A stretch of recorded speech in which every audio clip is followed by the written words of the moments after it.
C'est pas mon cas.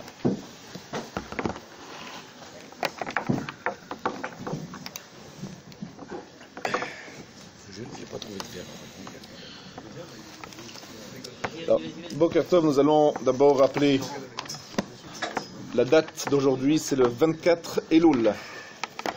Le 24 Elul est une date dont il faut bien se rappeler, puisque c'est le jour où le Chavetz Chaim nous a quittés. Le Chavetz Chaim nous a quittés en 1933. C'était le 24 Elul, en septembre 1933. Et le Chavetz Chaim, vous le savez, est une personnalité qui a marqué son temps, et d'une façon étonnante, alors qu'il n'a jamais eu de poste officiel, jamais Rosh Yeshiva, jamais Rav d'une quelconque communauté, mais pourtant consulté, recherché, admiré, apprécié par tous. Et la raison pour laquelle il a eu cette hatzlacha, cette réussite, c'était, vous le savez bien, parce que il était un homme qui faisait extrêmement attention à sa parole. Et on dit, quelqu'un qui fait très attention à sa parole, eh bien sa parole a une portée qui est incroyable. La preuve en est le Chavetz Chaim, qui parlait dans son petit village, perdu en Biélorussie, que nous sommes allés voir il y a 2 ans avec le Rambin, vraiment un endroit perdu, je vous le dis, et un petit village, et son nom a traversé le monde entier, tout l'univers. Parce que la force de la parole, elle est incroyable, mais pour qu'elle ait toute sa force, il faut qu'elle soit pure. Et pour qu'elle soit pure, il faut qu'elle soit débarrassée de toutes les médisances, la moquerie, etc. Et c'était un homme qui était connu pour être extrêmement vigilant, non seulement lui-même, mais il a écrit un livre qui s'appelle le Chavetz Chaim, et c'est pour ça qu'il s'appelle d'ailleurs le Chavetz Chaim, parce que c'est un livre dans lequel il y a des halachot, des règles sur les lois de la médisance. Donc je ne pouvais pas commencer le cours sans rappeler cet homme, et de se dire que finalement, avant de se préparer pour Rosh Hashanah, une des choses les plus importantes, c'est déjà de faire attention à ce qu'on dit, comme on dit, tourner 7 fois la langue dans sa bouche avant de parler. 1. Les moqueries, on appelle ça, je raconte des blagues, je charrie, je machin, mais finalement, il y a beaucoup de gens qui sont blessés par des soi-disant blagues. Et deuxième chose, faire attention à ce que je dis des autres, est-ce que j'ai le droit, j'ai pas le droit de parler sur les autres, faire très attention. Et je pense que tout le monde est conscient de la gravité de la chose et du fait qu'aujourd'hui, la parole a une portée qu'elle n'a jamais eue à travers les réseaux sociaux, beaucoup plus qu'avant. Et donc c'est encore plus important, encore plus grave de ne pas maîtriser sa parole, son écrit, enfin son expression. Ça, c'était un premier point que je voulais simplement citer, mais qui n'est pas lié à ce que je vais dire absolument aujourd'hui. Je prends la page 1156 dans le Hard-Scroll, chapitre 30, verset 15. Un passage extrêmement fondamental. Fondamental, ça veut dire qu'il parle des fondements du judaïsme. Et nous allons l'étudier aujourd'hui avec le Midrash. Re'e natati lefanecha hayom. Donc chapitre 30, verset 15. Fin de Nitzavim. C'est le Shevi et Maftir de Nitzavim. Donc vraiment tout à la fin de Nitzavim. Re'e natati lefanecha hayom et hachayim ve'et hatov ve'et hamavet ve'et hara.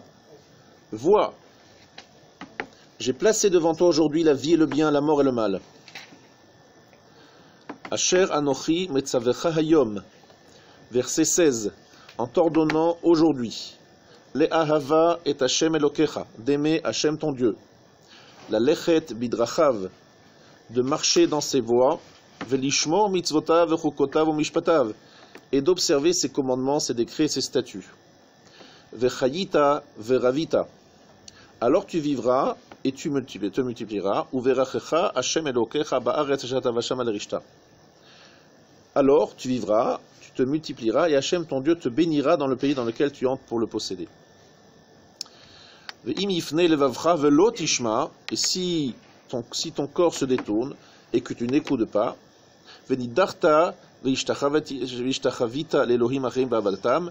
et donc tu t'égares et tu te prosternes devant les dieux des autres et que tu les serves, je vous déclare aujourd'hui que vous serez anéantis à coup sûr, dans le verset 18. On ne prolongera pas vos jours sur la terre à laquelle tu traverses le Jourdain pour y venir pour la posséder. Il prend après le ciel et la terre à témoin, Et dans le verset 19, une phrase très importante, ou vacharta bachayim leman tichye ata vezarecha. Tu choisiras la vie afin que tu vives toi et ta descendance pour aimer les ahavat Hashem Elokecha, pour aimer Hashem ton Dieu, l'ishma bekolo, pour écouter sa voix, ou le dov kabo, et pour t'attacher à lui. Ki hu chayecha ve'orech yamecha. Car il est ta vie et la longueur de tes jours, la shevet al ha'adama, afin de demeurer dans la terre que Hachem a juré à tes ancêtres, Abraham, Isaac et Jacob, de leur donner. Donc rappelons-nous, la fin, c'est rappeler que la condition de notre présence en Eretz Israël, c'est notre fidélité à ce qu'il nous a ordonné. C'est explicite à plusieurs endroits dans la Torah, mais là, vraiment, on ne peut pas dire pas le moindre doute. Et il y a un verset qui dit qu'on va tu choisiras la vie. Rashi nous dit Ani more lachem shetifru bechelek hachaim. Je vous enseigne, je vous dis, je vous ordonne pas, mais je vous oriente, je vous demande d'aller vers quoi? Tifraru bechelek hachaim. Vous choisirez le chemin, la parcelle de vie. Ki adam omer libno bechar lecha chelek yafe benachalati. Comme un homme qui dit à son fils, choisis la bonne part, la belle part qui est dans mon héritage. Il dit voilà, regarde, ça c'est la bonne part. Alors ici, évidemment, dans ce passage, il y a beaucoup de questions qui se posent. Évidemment, si vous dites à quelqu'un, vous savez, il y a devant toi la vie et le bien, la mort et le mal, à la limite, franchement, je pense que c'est pas la peine de faire un long passage pour expliquer aux gens dans quoi, qu'est-ce qu'il faut choisir.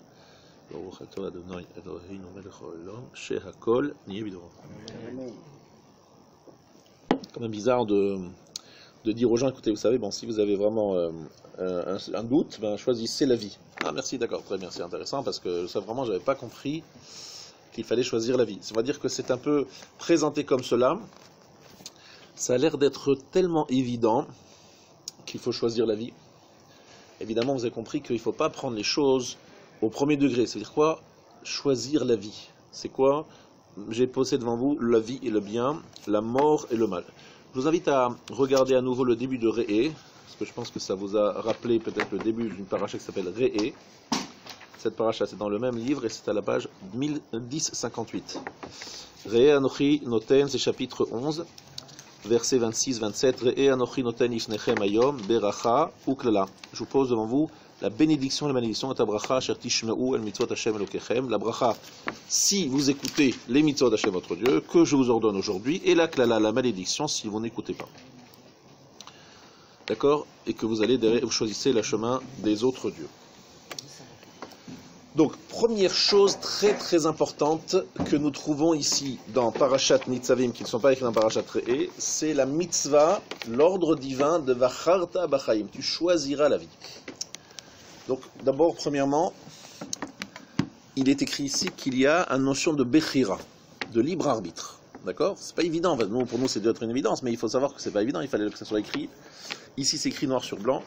Il y a une notion de libre arbitre. Il faut choisir la vie. D'accord? Il faut comprendre que nous avons le choix. Mais le terme Chaim et Mavet, choisir la vie plutôt que la mort, c'est un terme un peu, on va dire, ambigu. On ne sait pas ce que ça veut dire, choisir la vie, la mort, ou de quelle mort on parle, de quelle vie on parle. Alors je voudrais aujourd'hui faire étudier avec vous des midrashim sur ce passage-là. Des midrashim, pas obligatoirement dans le midrash sur ces choses-là, mais des fois melukatim, c'est-à-dire pris de plusieurs endroits. Et je voudrais partager avec vous les enseignements de ces midrashim-là.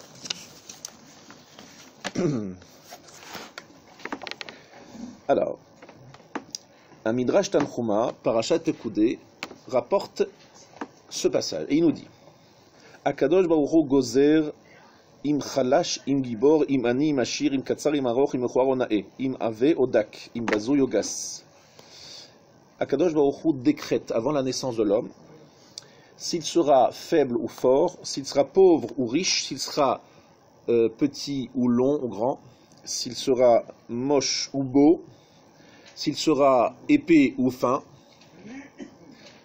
Alors, a priori, les régimes, c'est pas la peine de...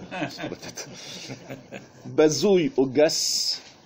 Bref, on décrète gozer al kol korotav.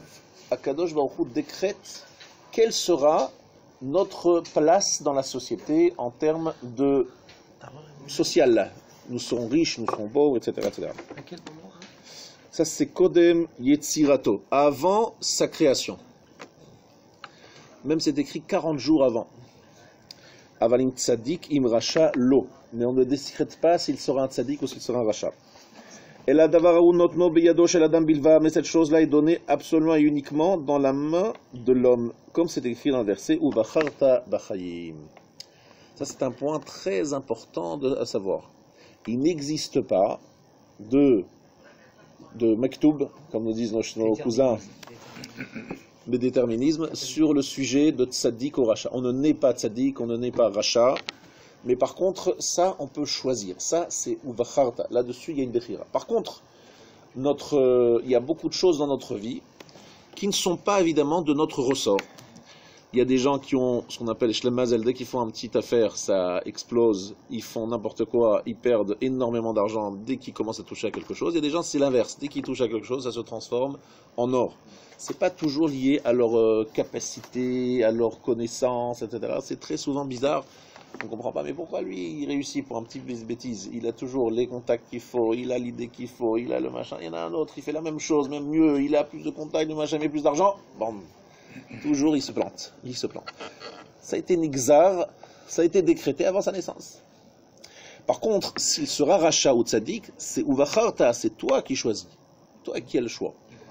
Ça fait partie des fondements de notre émouna, de notre foi, de croire en notre libre arbitre. C'est important d'insister, et particulièrement insister aujourd'hui là-dessus.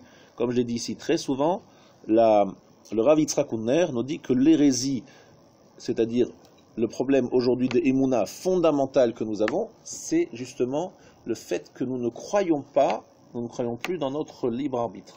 Nous pensons que nous sommes forcés à faire parce que nous avons des parents comme ceci, parce que nous avons une nature comme cela, parce que nous avons un travail comme ceci, cela, nous avons une femme qui est un peu spéciale, et nous avons des enfants insupportables, nous avons une grande belle-mère qui juste, voilà, etc., etc. Nous avons toutes sortes de circonstances exténuantes qui font que de toutes les manières nous n'avions pas le choix d'être ce que nous sommes et que tout simplement même si on était jugé devant un tribunal céleste, il comprendrait très bien, il amènerait des psys de partout en disant mais celui-là le pauvre, qu'est-ce que vous croyez? Et puis d'ailleurs lorsqu'il était jeune, ses parents lui ont dit des bêtises, ils se sont mal conduits avec lui, il a des traumatismes anciens, des problématiques, etc., etc., etc. Ce qui fait que l'homme finalement se déresponsabilise et considère que finalement il n'a pas de libre arbitre. J'insiste là-dessus parce que même si vous n'allez pas, et moi je ne vais pas à ce point-là, mais on est influencé, énormément influencé par le principe des circonstances atténuantes nombreuses qui, même dans des cas de meurtre aujourd'hui, font qu'un meurtrier peut être libéré après 1, 2, 3 ans parce qu'on trouve des circonstances atténuantes, il n'avait pas le choix, etc. C'est un sujet très intéressant de société qui s'est passé avec une femme qui a tué son mari, qui était extrêmement violent, et dont elle n'arrivait pas à se débarrasser. Et donc, un sujet de société très intéressant. Est-ce qu'on peut justifier cet acte, sachant qu'elle était peut-être en danger, est-ce qu'elle n'était pas en danger, etc. En tout cas, c'était un sujet extrêmement intéressant de société, de savoir est-ce qu'un meurtre peut être justifié par une attitude très déplacée du mari. Donc, tous ces sujets-là font que quelque part, il y a des excuses nombreuses et innombrables, même je dirais innombrables, sur notre non-réalisation dans notre vie, nos échecs. Et comme on est avant Rosh Hashanah et que je voulais poser les choses, on a tous le libre arbitre. Maintenant, c'est vrai que peut-être on ne demande pas de nous d'être le Chafetz Chaim à l'instant, là maintenant, mais qu'on nous demande de faire quelques efforts, de faire etc. Ça c'est vrai, mais il faut quand même comprendre. Ça c'est un premier point que je voulais rappeler, comme le dit le Midrash Agadol, Magid, Shekatou, Shereshuto, Sheladam, Beyado. L'homme a la possibilité, il a ça dans sa main. Yeshlo leatot atzmo les etzat sheyirtze, il peut tourner de le côté où il veut. Im ederachel deramavet. Ulfichach, c'est pour cela. Raoui lehipara mimenu al ma'asav harayim. C'est pour cela qu'il convient de le faire payer pour ses mauvais actes. Il a sachar et onesh, comme il a le libre arbitre. Parce que s'il n'a pas de libre arbitre, on ne peut pas le punir. Et il n'est pas responsable de ses actes. Donc il faut croire qu'il a le libre arbitre pour croire qu'il a aussi un salaire et une au contraire une sanction. C'est le thème de Rosh Hashanah, on va juger sur ce qu'on a fait, pas fait, qu'est-ce qu'il y aura l'année prochaine. Donc on parle vraiment de cela. Donc ça c'est vraiment une introduction, je voulais vous dire que Nitzavim c'est toujours à cette période de l'année, ou bien avant Rosh Hashanah, ou bien après Rosh Hashanah, avant Kippour. Bref, c'est toujours à cette période de l'année pour nous rappeler Uvacharta B'chaim. Bien. Maintenant, évidemment, tout cela, je pense que c'est simple pour tous, peut-être simple, mais il faut quand même le répéter. Maintenant, écoutez bien ce qui va suivre. Il y a un autre midrash. Il y a un midrash qui nous dit qu'il y avait en fait une fois une personne qui se trouvait chez Aya Yoshev Ayal al-Parasha derachim. Un homme se trouvait assis sur une croisée des chemins, un carrefour. Il avait devant lui deux chemins. Echad et Trilato Mishor. Alors que ces deux chemins, on voit écrit sur les deux côtés Jérusalem. Jérusalem à droite, Jérusalem à gauche. Donc les gens arrivaient, ce monsieur était assis là devant le panneau. Les gens disaient, écoutez monsieur, on n'arrive pas très bien à comprendre ce qui se passe. Il écrit Jérusalem à droite et à gauche, expliquez-nous. Il leur répond, il y a un chemin qui est court mais long, et il y a un chemin long mais qui est court. Vous allez, s'il vous plaît monsieur, vous êtes gentil, mais nous on n'a pas de temps à perdre, on n'a rien compris. Soyez précis, soyez clairs. En fait, nous dit-il, Trilato Mishor, Sofo Kotsim, Vechaj et Trilato Kotsim, Sofo Mishor. Il y a un chemin dont le début est droit, bien dégagé, mais à la fin, il y a beaucoup de ronces. Et il y en a un autre chemin où au début, il y a des ronces, il y a des accidents de terrain, Sofo Mishor, mais à la fin, c'est droit, c'est clair, c'est net. Alors, Atem Roim et Shvilze, regardez ce chemin. Trilato Mishor. Vous voyez, il a l'air bien, ça a l'air bien droit, bien dégagé, un beau chemin. Au début, ça a l'air super, vous rentrez là-bas, mais en fait, juste après, vous tombez sur des ronces, des difficultés. Mais regardez ce chemin-là, Trilato Kotsim. Au début, ça a l'air compliqué, vous n'avez pas du tout envie d'y aller sur ce chemin, parce que c'est plein de ronces.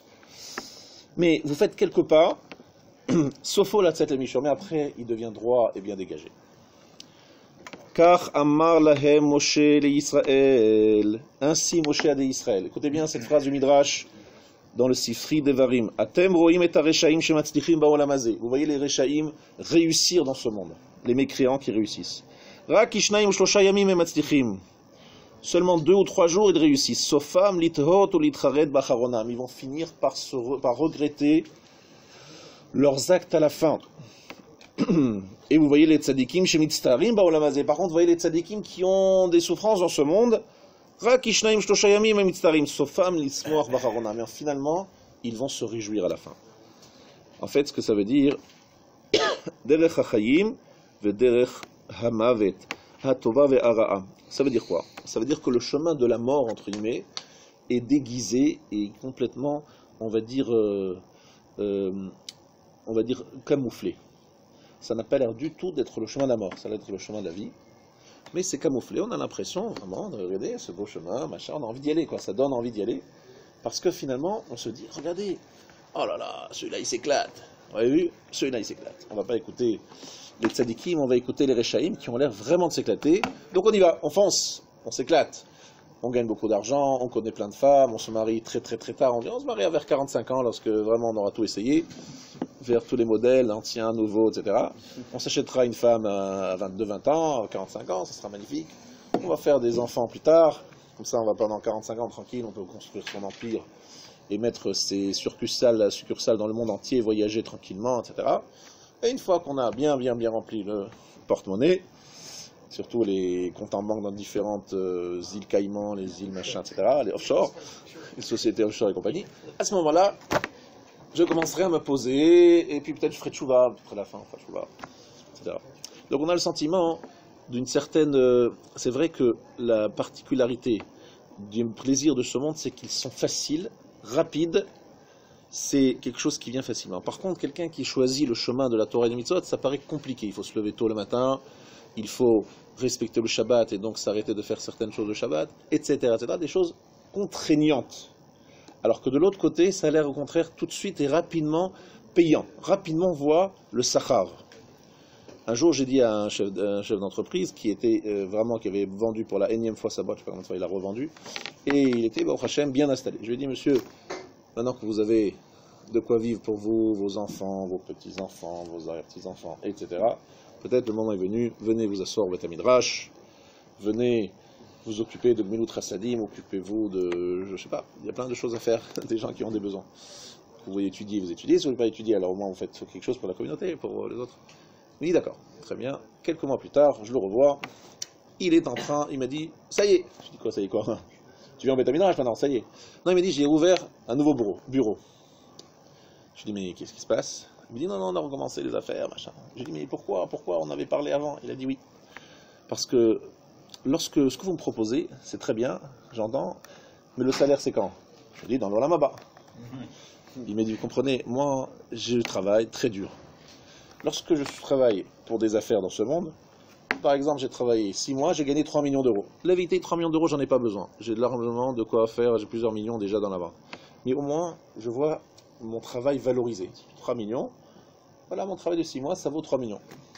Vous, ce que vous me proposez, c'est dans le Olam Haba. L'Olam Haba, vous comprenez, c'est bien plus tard, s'il y a longtemps. J'ai besoin de valoriser, de voir la valeur, de ressentir la valeur de ce que je fais. Et ce que vous me proposez, c'est repousser au calendrier grec. Alors je me suis dit, regardez, il faut comprendre ici ce que dit la Torah. La Torah nous dit, attention, il y a des choses, effectivement, qui ne paraissent pas valorisées tout de suite. Ou des fois même, non seulement elles ne sont pas valorisées, mais en plus elles sont pénibles. D'accord? Pénibles, difficiles, compliquées, sans véritablement de retour. Mais on nous dit, mais plus tard, vous allez voir plus tard. On dit, oh, plus tard. Voilà, maintenant je suis pressé, j'ai envie tout de suite. Donc il y a 2 chemins devant un homme, mais on ne voit pas Chaim et Mavet, c'est pas la vie et la mort, quoi. Genre le bonhomme il fait une Navera, il se fait descendre direct. Sinon il n'y aurait plus de libre arbitre. C'est quoi Mavet, la mort? Est-ce qu'il y aurait un jour un rachat si chaque fois qu'on fait une Avera, tout de suite il y avait un sniper céleste, un Amalar qui descendait et qui dit voilà, tu as fait Calavera, attention, fais ta dernière prière, c'est fini. Est-ce qu'il y aurait le libre arbitre? Merci beaucoup, Toda. Absolument pas. Aucun Malar ne descend, aucun sniper n'arrive. Qu'est-ce qui se passe? Au contraire, il fait une Avera, il dit ah magnifique, c'était sympa cette Avera, puis il y a une deuxième Avera qui se présente, ah magnifique, on continue. Et au contraire, ça a l'air d'être encourageant. Donc, c'est quoi Mavet? Mavet, le Rav Shapira m'a dit il y a longtemps que Mavet, c'est pas la mort, mais c'est un plan qui arrive jusqu'à la mort. En fait, c'est avoir, comme objet de ce que vous êtes d'homme d'entreprise, on vous demande quels sont vos objectifs, s'il vous plaît, et à quel terme vous voulez arriver. Et voilà, écoutez-moi, c'est très simple. Je vais vivre sur Terre selon les espérances de vie. Aujourd'hui, c'est entre 70, 80, 90. Bon, moi j'ai prévu que jusqu'à ma mort, il faut que je sois, mais au top. Il faut que ça soit confortable, que tout se passe très bien, que je n'ai aucun souci, etc. Mon programme, il est jusqu'à la mort. Mavet. C'est-à-dire, il faut que j'arrive jusqu'à la mort, bien. Pas à la mort maintenant, non, la mort. C'est-à-dire que mon programme va jusqu'à la mort. Et après, je sais pas, les rabbins ils disent que peut-être, bon, on s'arrangera, vous savez, là-bas aussi, j'amènera quelques billets, j'essaierai d'acheter et d'expliquer au bonhomme que je pouvais pas, j'étais occupé de ça. Ça, c'est une objectif. Chaim, choisir la vie, c'est-à-dire choisir quelque chose qui n'est pas coupé par la mort. Quelque chose qui est éternel, une vie qui dépasse la mort, qui va au-delà de la mort. Ce qu'on appelle Chaim, c'est toujours au pluriel, et donc ça veut dire les vies, en fait, les vies. C'est-à-dire quelque chose qui fasse que lorsque, après 120 ans, quelqu'un rend l'âme, il puisse sentir que sa vie d'après est la continuité de la vie d'avant. Elle est même plus qu'une continuité, c'est la complémentarité de la vie d'avant. C'est quelque chose qui le projette dans le monde futur d'une façon très, très harmonieuse, qui est une cohérence de Chaim, alors que Mavet, c'est un plan jusqu'à la mort. Ce n'est pas un plan qui nous amène à la mort. Mais en vérité, c'est un plan de mort, parce qu'en vérité, c'est ne pas du tout comprendre que la notion de vie, c'est d'avoir quelque chose qui dépasse la vie, c'est quelque chose qui soit éternel. C'est quelque chose d'éternel. Et le problème qu'il y a, c'est qu'effectivement, de prime abord, le chemin qui va jusqu'à la mort est un chemin tout de suite valorisé. Le chemin qui va vers la vie éternelle est quelque chose qui n'est pas valorisé, qui n'est pas associé à une... Et souvent, c'est pénible. Voilà. Alors ça, c'est un premier point que je voulais ici développer. Maintenant, évidemment, tout ça, ce sont des choses simples, je pense, mais je pensais que je voulais les dire vraiment par rapport au fait que nous sommes à quelques jours de Rosh Hashanah. Je pense que c'est important de vous montrer comment la Torah nous donne du moussar, des messages forts, même s'ils sont simples, des messages forts pour nous préparer à Rosh Hashanah et comprendre l'enjeu. Maintenant, nous allons entrer dans quelque chose un petit peu plus profond, un peu moins évident, et qui est une Gemara. J'ai ici devant moi le livre Meshech Chochma de Rav Meir Simcha Cohen de Dvinsk. Et dans son livre, le Rav nous cite une Gemara dans Brachot, Daf Samech Aleph Amud Bet, que j'ai aussi devant moi. Samech Aleph Amud Bet, dans Brachot. C'est la fin en fait de ma Masechet Brachot. Et là-bas on nous raconte un truc incroyable. Qu'est-ce qu'on nous dit à la fin de Gemara Brachot? Samech Aleph Amud Bet. Nous avons ici deux grands chachamim qui s'appelaient, vous le savez, Abaye et Rava. Alors, de quoi parlait-il Abaye et Rava? Un sujet en plus extrêmement d'actualité. Tanya Rabbi Yossi Aglili Omer Tzadikim Yetzer Tov Shoftan Shenemar Velibi Chalal Bekirbi. Donc il y a Rabbi Yossi Aglili, un grand Tana, Rabbi Yossi Aglili, Rabbi Yossi de Galilée, nous dit que les Tzadikim, c'est le Yetzer Tov, il les juge. Shoftam, ça veut dire il est leur juge en fait, il est leur orientation, c'est celui qui les oriente. Shenemar Velibi Chalal Bekirbi, mon cœur, dit le verset dans Tehillim, chapitre 109, est creux. Parce qu'en fait, le Yetzer Hara, chez David, était mort. Donc ça fait un creux, il n'y avait rien. Il a vidé son Yetzer Hara. Rechaim Yetzera Shoftam, chez Neymar, évidemment, chez les Rechaim, c'est l'inverse. Benonim, Zeveze Shoftam.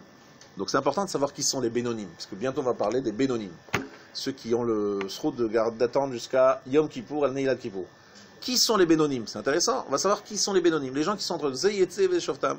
Un jour c'est le Yetzer Hatov qui est le dessus, un jour c'est le Yetzer Hara qui est le dessus. Jusque-là, une phrase terrible. Amarava, que gon à nous Benonim. Rava dit, oui, nous Rava. Moi, par exemple, je fais partie des Benonim, des gens un peu entre les deux. Amar le Abaye, Abaye lui a dit, Lo shavikma chaye le kolbiria. Si toi tu fais partie des Benonim, alors ils sont tous des Rechaïm. Tu nous as tous tués. C'est ça qu'il lui dit. Il lui dit, si toi, Losh avec Chaya l'école Béga, tu ne laisses pas la vie aux gens, tu les tues, quoi. Tu leur dis, voilà, vous savez, Rava, le Gadol adore, le Tzaddik adore, le Tzrel Mitracham de la génération, celui qui a laissé son nom dans toutes les Gemarot qu'on étudie jusqu'à la fin des temps, ses enseignements, etc. Celui-là, Benoni. Moyen. Alors Rabbi lui dit, mais attends, mais c'est qui? Alors qui c'est alors? Si toi tu es Benoni, c'est qui sont les Tzaddikim? Ah là là là là. Bon, ferme le livre.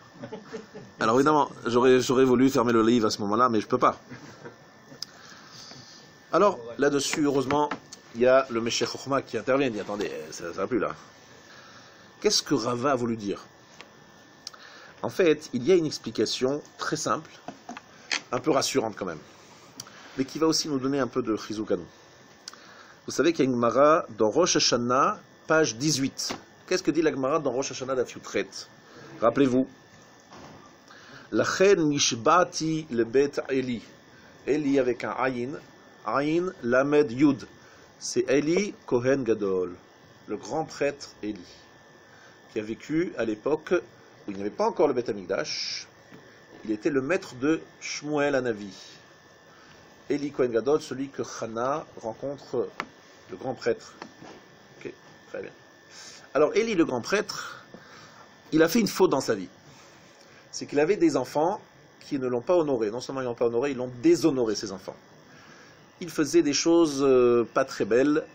Il retenait, il profitait un petit peu, on va dire en deux mots, en résumé, il profitait un peu de leur statut et de leur place de Kohanim pour un petit peu abuser des gens en les faisant attendre, en prenant des choses qu'ils n'auraient pas dû prendre.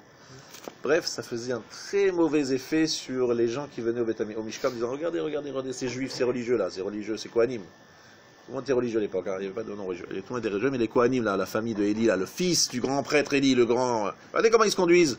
On n'a plus envie de venir, regardez comment ils se conduisent avec nous. Bref, catastrophe. Un énorme, gigantesque Chilul Hashem.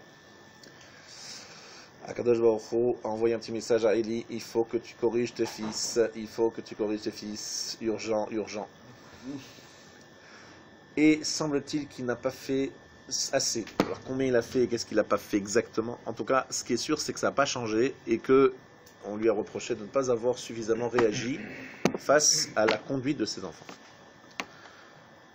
Là-dessus, la reine Nishbati, Akadosh Baruch Hu dit, je prête le serment, le Bet Eli, aux descendants d'Eli Kohen Gadol, que tous les descendants vont mourir jeunes. Et la seule façon pour eux de survivre à ce décret, c'est de s'adonner à l'étude de la Torah et à Gmilut Chassadim, à la générosité. Et je crois que je l'ai déjà cité ici. Je me trouvais à la yeshiva de Ponyovitch dans les années 85-88, et j'ai vu un ami à moi, un Kohen, Avraham Yaakov, je crois qu'il s'appelait, bref, qui était très bien d'ailleurs, mais il n'est pas marié, et je le voyais le vendredi poser les papiers de toilette prédécoupés dans les toilettes de la yeshiva. Je lui dis, mais quoi, tu es engagé par la yeshiva, c'est devenu... C'était étonnant, quoi, parce que normalement c'est le travail des personnes, certaines personnes, de nos cousins. Et lui, il m'a dit, non, je suis descendant d'Eli Kohen Gadol. Il m'a dit, dans notre famille, on s'adonne tous à Gmilut Chassadim, à Limud Torah, parce que c'est une question de vie ou de mort. Ceux qui ne l'ont pas fait dans la famille sont morts jeunes.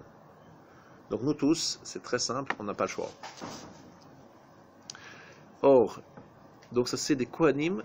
Aujourd'hui, vous voulez savoir comment il sait qu'il est descendant d'Eli Kohen Gadol, parce qu'il est descendant du frère du Char, celui qui a écrit le Char sur... Choshen Mishpat, ceux qui connaissent, et donc le frère du Char, vous savez, la famille du Char savait qu'il descendait de Eli Kohen Gadol. Donc comme ils voyaient, bon, ils l'ont vu parce qu'il y a eu des morts catastrophiques, mais de façon très régulière. Et donc c'est une question de vie ou de mort. Alors, Abaye et Rava étaient Kohanim, descendants de la famille de Eli Kohen Gadol. Rava de Asik Batorah Chaya Arbaim Shenin. Rava a vécu 40 ans. Il est mort à 40 ans, Rava. Et Abaye à 60 ans. Et la Gemara dit, pourquoi Rava a vécu moins de temps qu'Abaye? Parce qu'Abaye faisait plus de Gmilut Chassadim, il était très très dans la générosité, il faisait beaucoup d'actes de Gmilut Chassadim, et Rava moins. Donc il a été moins protégé, donc il est mort avant. Voilà. Donc, pardon? Le Limud Torah, ça protège. Le Limud Torah l'a protégé, il a vécu jusqu'à 40 ans, sinon il serait mort à 20 ans. C'est des Kohanim, c'est des Ouais, Kohanim. toujours la réponse. Abaye Rava, c'était des Kohanim. Abaye et Rava, c'était des Kohanim, descendants d'Eli Kohen Gadol. Et donc, vous voyez que jusqu'à aujourd'hui, là, si on parle de il n'y a pas longtemps, il y a cette Xéra, ce décret, qui doit tenir jusqu'à la fin des temps, la venue de Mashiach. Et donc, lorsque on nous dit que Rava étudie la Torah, il dit, moi je fais partie des Bénonim, je ne suis pas un tzaddik, moi je ne suis pas un tzaddik de ce que j'étudie. Et vous savez pourquoi je ne suis pas un tzaddik? Parce que moi, Rava, c'est une question de vie ou de mort. Parce que si j'étudie pas la Torah, je vais mourir. Donc lorsque j'étudie moi la Torah, c'est pas la même chose que les autres. C'est parce que je suis intéressé. C'est pour survivre. Pour moi, c'est Chaim. Et Maved Nadevanera. Si je ne fais pas la Torah, je suis en danger de mort. La vie, la Torah, le limud de la Torah est pour moi un élixir de vie. Donc c'est pour ça que je suis Benoni. Parce que quel mérite j'aurai lorsqu'on me dira, ah, t'as étudié bien, magnifique, super, t'étais bon. Je dis, mais moi j'ai étudié parce que j'avais pas le choix. C'est une question de vie ou de mort. Donc ici, le Rav nous dit, Nimtsa she'af koach hachomer asher hu yetzer hara maskim sheyosek b'Torah. Même le yetzer hara était d'accord qu'il étudie la Torah. Donc il n'avait pas de problème pour étudier la Torah, parce que son yetzer hara était du même côté que le yetzer tov. Alors, donc c'était parce qu'il voulait vivre. Très bien. On va écouter jusqu'au bout. Ça, c'est la première partie du Meshech Chochma. On comprend pourquoi elle était Benoni, Rava. Il dit, moi je suis Benoni parce que ma motivation, elle n'est pas si pure que ça. Elle n'est pas si... Bon. Il y a une Gemara dans Chagiga, Daf Dalet Amudbet. Rabbi Lazar qui matila ekra bachi. Rabbi Lazar, lorsqu'il arrivait à ce verset dans Shmuel, il pleurait. Vayomer Shmuel el Shaul, lama hirgastani leha'alot oti. Vous savez qu'un jour, Shmuel a été convoqué par Shaoul, par l'intermédiaire d'une nécromancienne. Shaoul a dit, écoutez, j'ai besoin d'une interview post-mortem avec monsieur Shmuel Hanavi. J'ai besoin de savoir ce qui se passe avec moi, quel sera mon avenir, etc. Parce que Shaoul était très angoissé sur son avenir. Parce qu'il n'y avait plus de réponse du Urim et Tumim. Donc il allait chez une ancienne qui a appelé Shmuel. Et Shmuel arrive et il dit: pourquoi tu m'as fait convoquer? Et le Chachamim m'explique qu'en disant ça, Shmuel a eu peur qu'on le convoque pour le juger lui, Shmuel, à nouveau. Il a eu peur d'être jugé à nouveau par le tribunal céleste.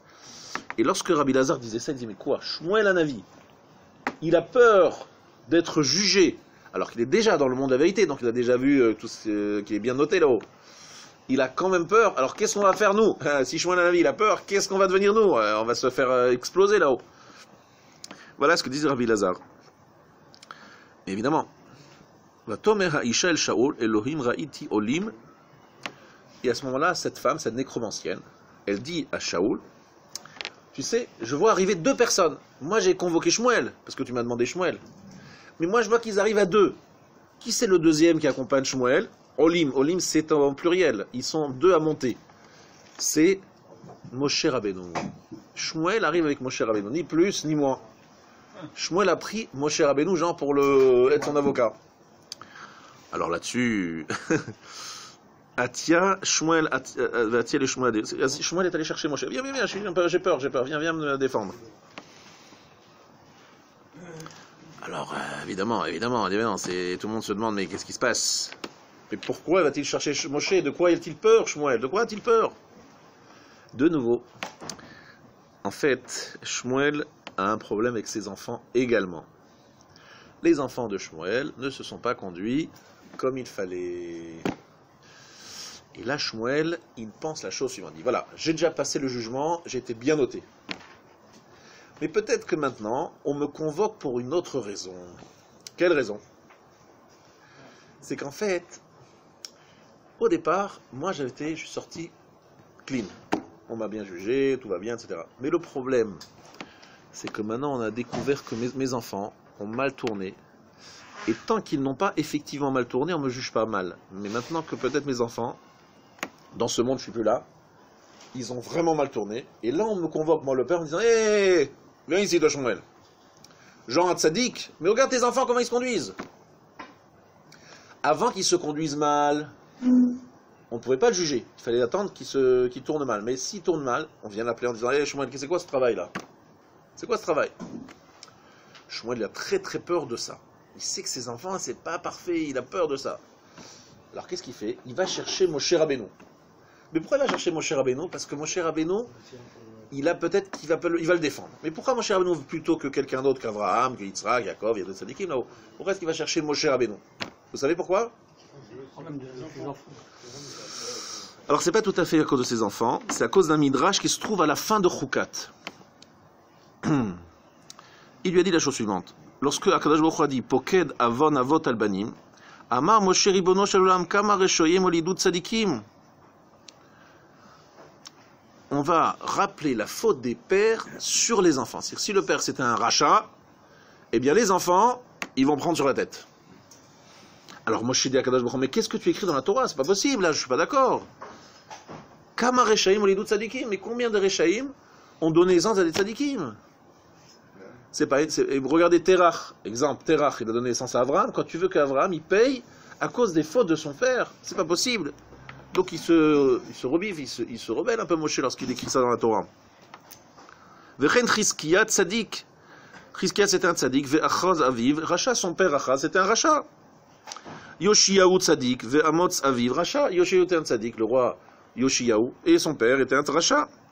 Amar lo Akadosh, oui, c'est Moshe qui défend et qui dit: mais je comprends pas ce que tu. Alors, c'est vrai qu'ils n'ont pas encore vécu, lorsque Moshe il est là, il voit prophétiquement qu'il y aura des gens qui sont tzadikim, dont les pères seront des rechaim. Il dit: si les enfants ils doivent payer pour les pères, les pauvres ils ont tzadikim les enfants, qu'est-ce que tu veux leur faire payer les fautes de leur père? Amar lo Akadosh Baruch Hu limatani, tu m'as appris quelque chose. Chayecha she'ani mevatel dvarai umekayem dvarecha. J'annule, dit Akadosh Baruch Hu, ce que j'ai voulu écrire, et j'accomplis et je ferai ce que toi tu as dit. Chez Neymar, lo yumtu avot albanim, ou banim lo yumtu alavot, écrit dans la Torah dans Dvarim. Les pères ne mourront pas par la faute des enfants, et les enfants ne mourront pas par la faute de leur père. Et en plus, je mettrai dans Melachim, Kakatouv, Moshe Hashatziva Hashem, je ne dirai que c'est à ton nom. Et là, mon cher Rabbeinu, il a un argument. Moi, j'ai vaincu Akadosh Baruch Hu, j'étais plus fort. Akadosh Baruch Hu voulait faire payer aux enfants la faute de leurs parents. Et moi, Moshe, j'ai défendu ma cause, j'ai expliqué non, il n'est pas question, et j'ai sauvé les enfants de la faute de leurs parents. Voilà ce qu'il dit Moshe. Il n'y a aucun cas dans la Torah où des enfants ils ont payé pour... Alors 2 secondes, on va voir jusqu'au bout. Alors, la question ici, d'abord, c'est qu'on vient de voir que Eli Kohen Gadol, si ses enfants descendants, ils payent pour Eli, les pauvres enfants, Abaye Rava, qu'est-ce qu'ils ont fait pour payer pour Eli Kohen Gadol? Mais ils n'ont rien fait, les pauvres. Et pourtant, on voit que la punition, la sanction, elle dure jusqu'à la fin des temps. Jusqu'à la fin des temps, donc c'est des gens qui ne sont pas responsables. Ils payent pour les parents. Alors, quelle est la réponse? Alors d'abord, finissons par expliquer pourquoi est-ce que Shmuel a cherché Moshe. Pourquoi Shmuel a cherché Moshe? Shmuel a cherché Moshe parce que Shmuel, il avait le même problème. C'est qu'il avait des enfants qui étaient rachats, et lui, il devait payer pour ses enfants. Donc il amène Moshe, qui a défendu la cause de ceux dont la conduite ne ressemblait pas ni à leurs ascendants, ni à leurs descendants, et Hachem a accepté cet argument. Donc lorsque Shmuel est appelé, il se dit peut-être qu'on va me juger. Il ne sait pas pourquoi on l'appelle. Il pense qu'on va le juger. Donc Shmuel amène Moshe pour défendre sa cause et ne pas être mis dans le même sac que ses enfants. Vous avez compris? Juste que vous sachiez quelque chose de très important. Shmuel, effectivement, n'a pas été sanctionné à cause de la mauvaise conduite de ses enfants. Et Élie a été sanctionné très durement à cause de la faute de ses enfants. Quelle différence y a-t-il entre Élie et Shmuel? Réponse, Élie n'a pas assez réprimandé ses enfants. Shmuel a été à la hauteur, il a réprimandé ses enfants, mais ses enfants n'ont pas écouté. C'est-à-dire qu'en fait, on explique que si le père, il réprimande, il fait ce qu'il faut, et les enfants, ils n'écoutent pas, c'est pas sa responsabilité. Par contre, s'il ne fait pas ce qu'il faut pour les reprendre en main, là, on lui demande des comptes. D'accord? Maintenant, chez Eli Kohen Gadol, c'est la même chose. Les descendants d'Eli Kohen Gadol, s'ils font Gmilut Rasadim et Torah, ils sont sauvés de la Xéra, ils sont sauvés de la décret. Mais s'ils ne le font pas, ils ont un héritage lourd à porter. Et cet héritage, il faut qu'ils soient à la hauteur pour le dépasser. Et pour le dépasser, il faut qu'ils fassent une vraie action pour se protéger. Grâce à l'étude de la Torah et à Gmilut Rasadim, ils ne sont pas reliés à la faute des descendants de Eli Kohen Gadol, qui avaient cette faute-là, entre autres, qui ne faisaient pas assez de Limud Torah et pas assez de Gmilut Rasadim, et qui était plutôt le contraire. Donc ils sont sauvés en se détachant de la faute de leurs ancêtres. Pourquoi? Ouais. Comment ça se fait qu'on dit en général que lorsqu'on fait une Mishva, on est récompensé jusqu'à la 2 millième génération. Exactement. Et lorsqu'on fait une Avera, jusqu'à la 4e génération. Et là, comment ça se fait que c'est jusqu'à la fin des temps? Excellente question, excellente question. Et je vais te répondre une excellente réponse. Il y a des avérotes qui laissent une empreinte jusqu'à la fin des temps. Je vais t'expliquer quelque chose. Je lis le texte du Tanakh. Malheureusement, peu de gens le lisent assez, c'est dommage. Mais je lis le texte du Tanakh. Et je lis dans la Torah, dans le Tanakh, c'est écrit noir sur blanc, que les descendants d'Eli Kohen Gadol se sont mal conduits. Ils ont dégoûté des gens d'amener des corbanotes. Les gens disaient, mais c'est quoi cette attitude, ce machin, ils critiquaient, ça a fait un chilou l'Hachem. Qu'est-ce qui se passe? Les gens disent, regardez, Eli Kohen Gadol, c'est un tzaddik, magnifique, mais l'éducation de ses enfants, c'était 0. Hein.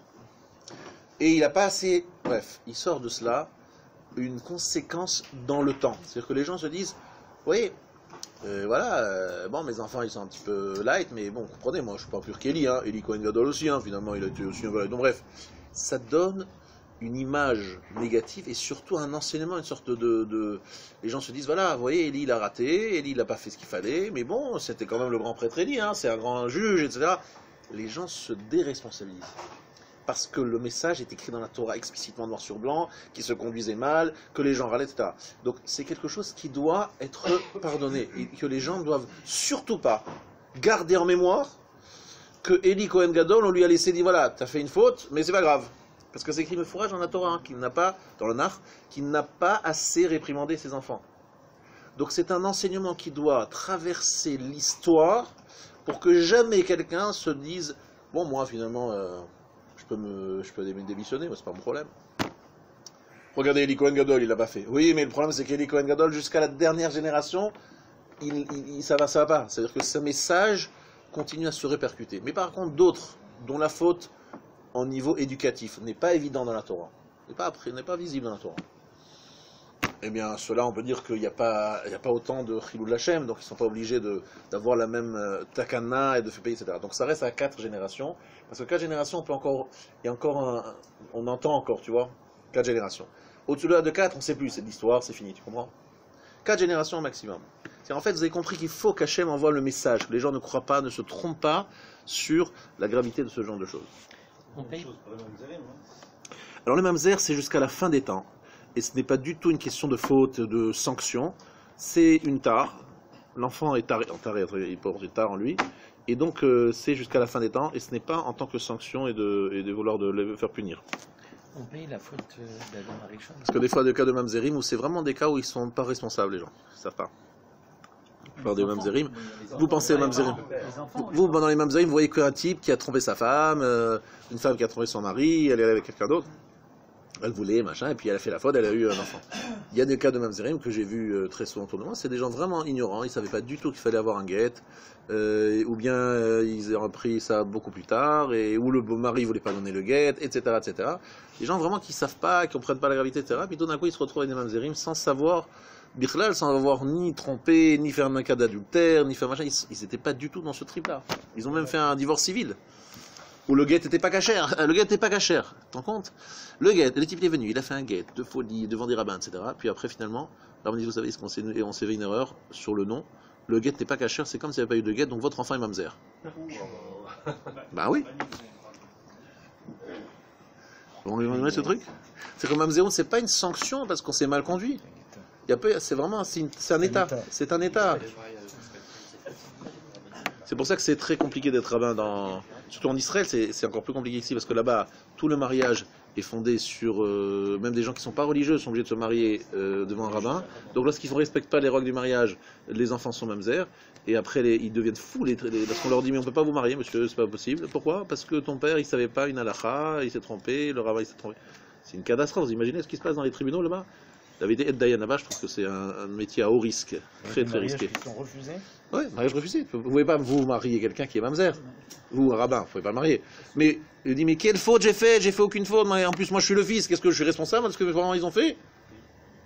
Mais pas du tout. C'est parce qu'on leur dit, vous n'êtes pas responsable de ce que vos enfants ont fait. Mais alors? Mais c'est comme ça. Et avec qui se marie alors? C'est terriblement, ça paraît terriblement injuste, difficile à accepter, terrible, machin, etc.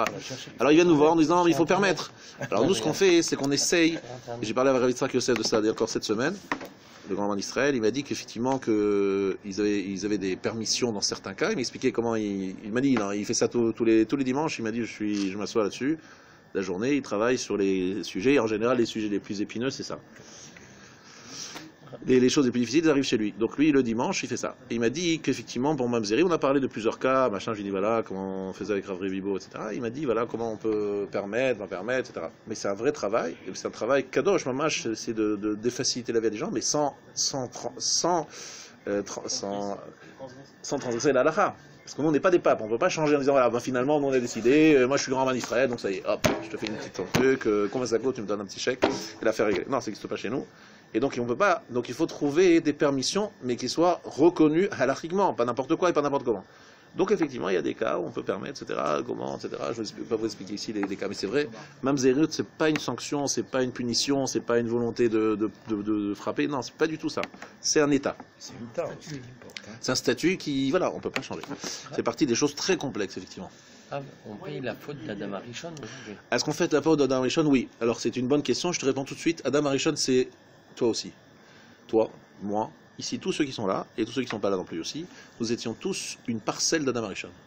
Adam Arishon, c'était un être qui avait en lui tous les âmes de toutes les personnes qui ont vécu et qui vivront jusqu'à la fin des temps. C'est-à-dire c'est une âme qui est englobée, c'est des morceaux d'âme, et nous tous, on fait partie d'une... Donc en fait, non pas on est responsable, mais ça veut dire qu'en fait, Hachem avait dit, si Adam Arishon résiste à la faute originelle, l'histoire du monde se termine là. comme Adam Arishon n'a pas résisté à la faute originelle, on a pris toute partie d'Adam Arishon, toute partie d'âme d'Adam Arishon, on a dispersé sur 6000 ans, sur des milliards d'individus, qui doivent tous faire le tikkun d'une petite parcelle de la faute d'Adam Arishon. Voilà le principe du Harisalon Harizal. Alors, comment est-ce que Élie a été puni? Il est mort d'une façon violente. En fait, le Aron HaKodesh, l'arche sainte, a été prise par les Philistins. Le Mishkan de Shiloh a été brûlé. Lui, il est mort d'une mort violente en apprenant la mort de ses fils, qui sont morts aussi pendant cette campagne contre les Philistins. Donc il a perdu ses enfants, il a perdu sa fille, elle a accouché, bref, il y a eu... la journée dont je parle, c'est une journée la plus catastrophique de l'histoire juive. Eli Cohen Gadol qui est tombé à la renverse, il s'est cassé la nuque, il est mort sur le coup. Bon, il avait 98 ans, je ne sais pas monsieur qui est mort jeune, mais mort d'une mort très violente, et surtout en ayant appris des nouvelles catastrophiques sur la prise du Haron, la mort de ses enfants, destruction, bref, ça a été l'horreur. Et ça, effectivement, c'est venu à cause de la faute de Eli par rapport à ses enfants. Ça, c'est à l'époque d'Eli, mais en plus, ça restait jusqu'à aujourd'hui, jusqu'à la fin des temps. Voilà. Alors, je reviens à mon sujet du départ, parce qu'il faut quand même que je ferme la boucle. Et je voudrais que vous compreniez que là, je viens d'expliquer Kihu Chayecha ve'orech Yamecha. C'est un élixir de vie. C'est une notion de vie. Qu'est-ce que j'ai voulu vous enseigner aujourd'hui? On va bien comprendre ce que je veux dire. J'ai commencé le shiur en lisant quelques versets dans la fin du livre la paracha de Nitzavim, où je vous ai parlé de Chaim Mavet. Donc, première lecture de Chaim Mavet, je vous ai expliqué que Chaim, c'est un plan qui va sur l'éternité, qui dépasse la vie terrestre, et Mavet, c'est un plan qui va jusqu'à la mort.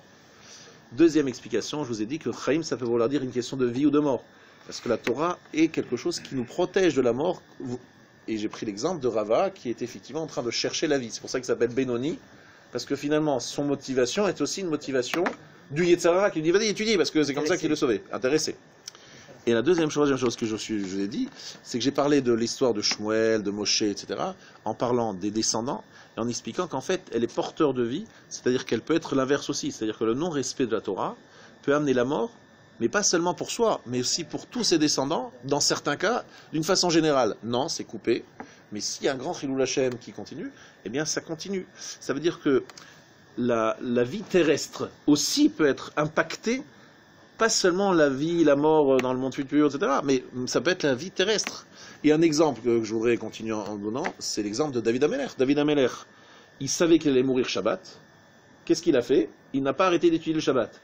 Mais un jour, le Malach HaMavet, l'ange de la mort, il dit, mais c'est fini, je suis envoyé, il faut que je l'ai, ce David Ameler. Qu'est-ce qu'il a fait? Il a fait du bruit dans son jardin. Il est descendu voir ce qui se passait. Il était en train de descendre une marche, mais il n'est pas bête, David. Il a compris que le Malach HaMavet, il essayait d'attraper. Donc qu'est-ce qu'il a fait? Il continuait à dire des divrei Torah en n'ayant pas le livre devant lui, mais simplement par cœur. Et il avance, il commence à descendre les marches. Sauf qu'il y a une marche qui cède. Donc à ce moment-là, il est surpris. Au moment où il est surpris, il s'arrête de dire des divrei Torah. Et c'est là que l'ange de la mort, il l'attrape. Donc il est tombé. Et les gens, ils ont dit, tiens, regardez, il est tombé parce qu'il a raté une marche. Et il est tombé et il s'est tué en ratant une marche. En fait, c'est pas vrai. C'est l'ange de la mort qui a cassé la marche. Comme ça, il a arrêté d'étudier. Et à ce moment-là, l'ange de la mort l'a attrapé. Et il est tombé effectivement dans le jardin. Et Shlomo Ameler, son fils, il savait plus quoi faire avec son corps parce que c'était Shabbat et qu'il avait peur que le corps soit... Bref, en tout cas, tout ça pour vous expliquer que c'était Shabbat et Shavuot. Bref, tout ça pour vous rappeler que la Torah, c'est vraiment Chaim, c'est une notion de vie. C'est quelque chose qui protège. Et pourquoi j'en ai parlé aujourd'hui? Parce qu'en fait, aujourd'hui, c'est le jour anniversaire de la mort du Chafetz Chaim. Mia Ish et Chafetz Chaim, Ohev Yamim Lir Otov, Netzor le Shoncha Mera, Usfatecha Midava Mira. Qui celui qui aime la vie, qui désire la vie? C'est très intéressant de voir qu'en fait, le judaïsme, et ça il faut bien écouter ce que je dis maintenant parce que c'est un peu plus profond, le judaïsme dit qu'en fait la recherche des Torah et des Mitzvot, c'est une recherche de vie. C'est une recherche de vie. Et je vais vous expliquer le Omek Advarim. La profondeur de ce que je vous dis maintenant arrive maintenant.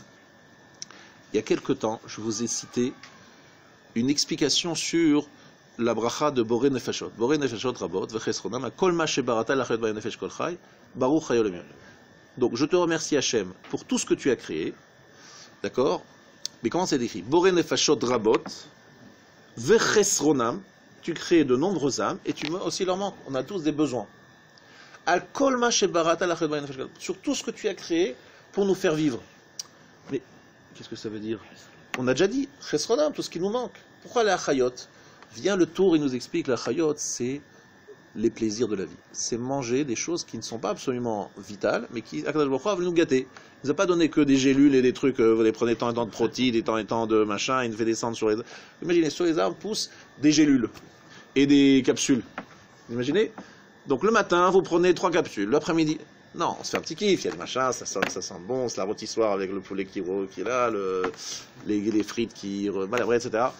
Bref, il y a des bonnes choses, et puis il y a des douceurs aussi, il y a des douceurs, toutes plein de choses très bonnes pour le régime. Et vous voyez tout ça, vous dites, les hachayot ben nefesh, Akadosh Baruch Hu nous a pas seulement donné de quoi vivre et remplir nos manques, mais les hachayot ben nefesh nous a donné aussi le plaisir. Le plaisir, c'est la vie. Les hachayot ben, c'est la vie. En fait, la recherche du plaisir est une recherche de vie. Écoutez bien ce que je veux dire. Pourquoi vous voulez vous faire plaisir? Parce que vous avez le sentiment, au moment où vous faites plaisir, que vous vivez mieux, que vous vivez plus intensément. Lorsque vous êtes en train de faire un énorme kiff, vous dites « Oh là là, là je vibre, là je vis à 100%. » Lorsque je fais autre chose qui n'est pas spécialement kiffant, je vis là, à moitié, je suis là, je suis pas là. Mais lorsque je vibre dans un plaisir intense, là je suis à 100% de présent, je sens que je vis totalement. Il dit que la véritable recherche du plaisir, l'origine de recherche du plaisir, c'est une recherche de vie à 100%, de vouloir vivre à 100%. Écoutez-moi bien. Et en fait, lorsque on cherche la vie, lorsqu'on recherche la vie, le tzaddik, il sait très bien que c'est ou bien le plaisir de la vie, ou bien c'est le plaisir des mitzvot et de l'étude de la Torah. Alors c'est vrai que lorsqu'on étudie la Torah, nous, on n'a pas le plaisir qu'ils ont. Mais lorsque je vois un grand chacham tzaddik, l'étude de la Torah pour lui, c'est le plus grand plaisir. Tu vas lui dire, voilà, je te propose un voyage au Martinique. Martinique, peut-être pas tellement en ce moment. Je te propose dans une île avec des cocotiers, des trucs, je ne dirai pas tous les détails, de folie. Il me dit, mais t'es fou quoi? Pourquoi tu me proposes ça? Mais on va vous faire plaisir, hein, on va vous faire plaisir, vous allez voir un peu le monde, vous allez vous détendre, vous allez faire... Il dit, non, la vérité, je ne sais pas ce que tu me proposes, moi la vérité, je suis là, avec mes bouquins, je me fais un kiff, mais un kiff incroyable. Quel kiff plus grand tu peux me proposer? Des kiffs comme ça qui après 2 minutes tu as déjà fait, tu as vu, après c'est zéro. Moi là je sens que je kiffe la vie, je vis pleinement. Ça c'est le vrai tzaddik. Le tzaddik c'est pas quelqu'un qui est dans la frustration, c'est quelqu'un qui a changé son élan de vie, cette recherche de vie, cette volonté de vivre, qui pour nous, des êtres normaux, malheureusement pris par le Yetzer Hara, égale s'éclater matériellement. Pour lui, le plaisir spirituel est infiniment plus intense et un peu plus jouissif, et qui ne laisse pas d'amertume derrière lui, que finalement c'est ça la véritable vie. Donc Vacharta Bachayim, l'explication, la dernière explication que je vais donner, mais qui est en fait pour moi la plus puissante, c'est choisir la vie, c'est-à-dire dire, sache que le plaisir de l'homme du monde est un plaisir de mort. C'est pas un plaisir de vie. C'est une recherche de vie. Mais c'est pas un vrai plaisir, c'est quelque chose de mortel. Pourquoi mort? Parce que quelque chose de mort, c'est quelque chose qui est mortel, pas quelque chose qui est mortel. C'est-à-dire c'est quelque chose qui a un temps limité. On ne peut pas se faire plaisir tout le temps. Allez, regardez, voyez un type, voilà, je lui dis voilà, tu as alors prochaine de quoi vivre, fais-toi des kiffs toute la journée, kiff. Parce que tu n'as rien à faire, juste tu kiffes. Du matin, tu fais un super petit déj, après tu fais un super repas de midi, puis entre les deux, tu te fais un super, je sais pas quoi. Toute la journée. Tu fais ça que ça et toute la journée, tu fais comme ça. Bon, il fait ça un mois. Après un mois, il me dit, écoute, j'en peux plus. Mais j'en peux plus de quoi? De prochain mois, tu fais la même chose, même tu changes des kiffs. Il me dit, non, j'ai tout essayé, j'ai tout fait, j'en peux plus. Pourquoi? Mavet, c'est quelque chose qui n'a pas qui ne continue pas, qui ne se renouvelle pas. C'est quelque chose qui, à un moment, ça nous gonfle. C'est impossible. Heureusement que Akadosh Baruch Hu a créé des fusibles qui font qu'à un moment, on n'en peut plus. Et on sent tous qu'il faut passer à autre chose. Ça devient amer, c'est quelque chose de mort, quelque chose qui n'a pas de terme et qui ne tient pas, qui ne dure pas. Alors que le plaisir spirituel, c'est quelque chose non seulement dont on ne se fatigue jamais, et qui se renouvelle, qui continue jusqu'à la mort, et après la mort aussi, ça ne s'arrête pas. Et ça, Rabotai, c'est tellement perceptible, je ne dis pas seulement, c'est pas théorique, c'est perceptible pour des gens, voilà. Moi, je vais vous donner un exemple. Si tous les matins, je vous offre 1 kilo de chocolat chacun. Mais un très très bon chocolat, pas un petit chocolat à 2 balles, un vrai chocolat, machin. Et je dis, vous devez manger chaque matin 1 kilo de chocolat. Dans 1 jour, 2 jours, 3 jours, vous allez me dire, si vous voulez le chocolat, on n'en peut plus, s'il vous plaît, on n'en peut plus. Mais c'est bon le chocolat, vous aimez le chocolat? Oui, j'aime le chocolat, mais j'en peux plus. Donc on sent qu'Akadosh Baruch Hu nous a donné un sentiment de mort, c'est-à-dire que c'est quelque chose qui est limité, pas que c'est mortel. C'est agréable au début, mais après, très rapidement, c'est mortel, ça s'arrête. Vous voyez, ça veut dire que ça s'arrête, ça se coupe. Je ne peux pas tout le temps avoir un kiff. Alors que Chaim, c'est quelque chose qui s'inscrit dans l'éternité, qui ne s'arrête jamais. Bacharta b'chaim. Shabbat Shalom. Alors, juste, je vous cite d'abord, Shana Tova à tous, une très très bonne année, que des belles choses. Amen, amen, amen. Alors, malheureusement, nous devons nous retrouver dans quelques semaines, parce que la semaine prochaine, c'est Rosh Hashanah, la semaine d'après, c'est la veille de Kippour, la semaine d'après, c'est Sukkot, la semaine d'après, c'est Simchat Torah. Donc, on se retrouve Ezrat Hashem un peu plus tard, après les fêtes.